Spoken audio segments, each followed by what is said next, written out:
ಲೋಕಸಭಾ ಚುನಾವಣಾ ಅಖಾಡ ಕೂಡ ರಂಗೇರ್ತಾ ಇದೆ. ಈಗಾಗಲೇ ಮಾಜಿ ಮುಖ್ಯಮಂತ್ರಿ ಎಚ್.ಡಿ. ಕುಮಾರಸ್ವಾಮಿ ಅವರೇ ಅಭ್ಯರ್ಥಿಯಾಗಿ ಕಣಕ್ಕೆ ಇಳಿತಾರೆ ಅನ್ನುವಂತಹ ಮಾಹಿತಿ ಬೆನ್ನಲ್ಲೇ, ಅಂದ್ರೆ ಅದಿನ್ನು ಅಧಿಕೃತ ಘೋಷಣೆ ಆಗಿಲ್ಲ, ಬಟ್ ಅದಕ್ಕೆ ಬೇಕಾಗಿರೋ ತಯಾರಿ ಅಂತೂ ಆಗ್ತಾ ಇದೆ.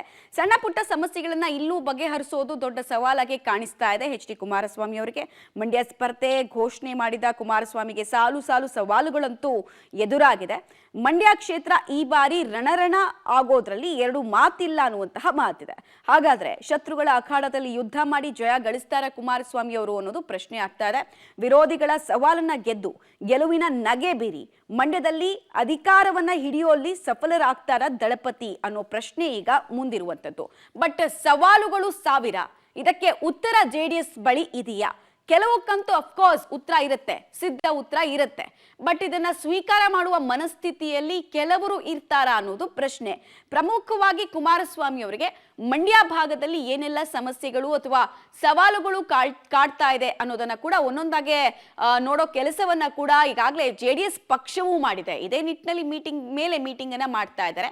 ಸೊ ಎಚ್.ಡಿ.ಕೆ ಮುಂದೆ ಇರುವಂತಹ ಸವಾಲುಗಳನ್ನ ಒಂದೊಂದಾಗಿ ಈಗ ನಾವು ಕೂಡ ಗಮನಿಸ್ತಾ ಹೋಗೋಣ. ಮಂಡ್ಯದಲ್ಲಿ ಎಚ್.ಡಿ. ಕುಮಾರಸ್ವಾಮಿ ಅವರಿಗೆ ಸುಮಲತಾ ಅನ್ನುವಂತಹ ವಿಚಾರನೇ ದೊಡ್ಡ ಸವಾಲಾಗಿ ಪರಿಣಮಿಸಿದೆ. ಕಳೆದ 2019 ಚುನಾವಣೆಯಲ್ಲಿ 1,25,000 ಇವರ lead JDS candidate Nikhil Kumaraswamy ವಿರುದ್ಧ. ಸೊ ಅವರ ನಡೆ ಕೂಡ ತುಂಬಾ ಇಂಪಾರ್ಟೆಂಟ್ ಆಗುತ್ತೆ, ಯಾಕಂದ್ರೆ 1,25,000 ಲೀಡ್ ಅಂದ್ರೆ ಸಾಮಾನ್ಯ ಅಲ್ಲ ಅದು.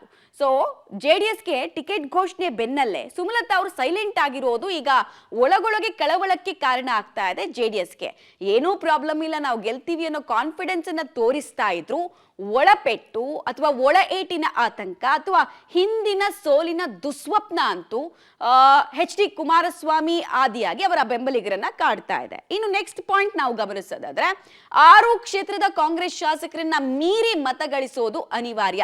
ನೋಡಿ, 2018 ಹಾಗೂ 2023 ಒಂದು ಡೇಟಾ ನಾನು ಹೇಳ್ಬಿಡ್ತೀನಿ ನಿಮ್ಗೆ. 2018ರಲ್ಲಿ 7-7 ಜೆಡಿಎಸ್ ಗೆದ್ದಿತ್ತು, ಆದ್ರೆ 2023ರಲ್ಲಿ ಬದಲಾಗಿದೆ ಸನ್ನಿವೇಶ.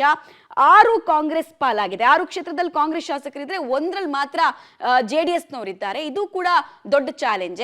ಕಾಂಗ್ರೆಸ್ ಸರ್ಕಾರದಿಂದ ಅಧಿಕಾರ ದುರುಪಯೋಗದ ಚಾಲೆಂಜ್ ಕೂಡ ಕುಮಾರಸ್ವಾಮಿ ಅವರು ಮೆಟ್ಟಿ ನಿಲ್ಲಲೇಬೇಕು, ಗೆಲುವಿನ ಸೋಪಾನ ಅವ್ರಿಗೆ ಸಿಗಬೇಕು ಅಂತ ಅಂದ್ರೆ. ಇನ್ನೊಂದು ಕಡೆಗೆ ಚಲುವರಾಯಸ್ವಾಮಿ ಟೀಮ್ ತಂತ್ರಕ್ಕೆ ಪ್ರತಿತಂತ್ರವನ್ನ ಹೆಣೆಯುವಂತಹ ಸವಾಲು. ಯಾಕಂದ್ರೆ ಚಲುವರಾಯಸ್ವಾಮಿ ಅವರು ಹಿಂದೆ ಜೆಡಿಎಸ್ ನಲ್ಲೇ ಇದ್ದವರು, ಅವರ ತಂತ್ರಗಾರಿಕೆ ಹೇಗಿರುತ್ತೆ, ಸ್ಟ್ರಾಟಜಿ ಹೇಗಿರುತ್ತೆ ಎಲ್ರಿಗೂ ಗೊತ್ತೇ ಇರುತ್ತೆ.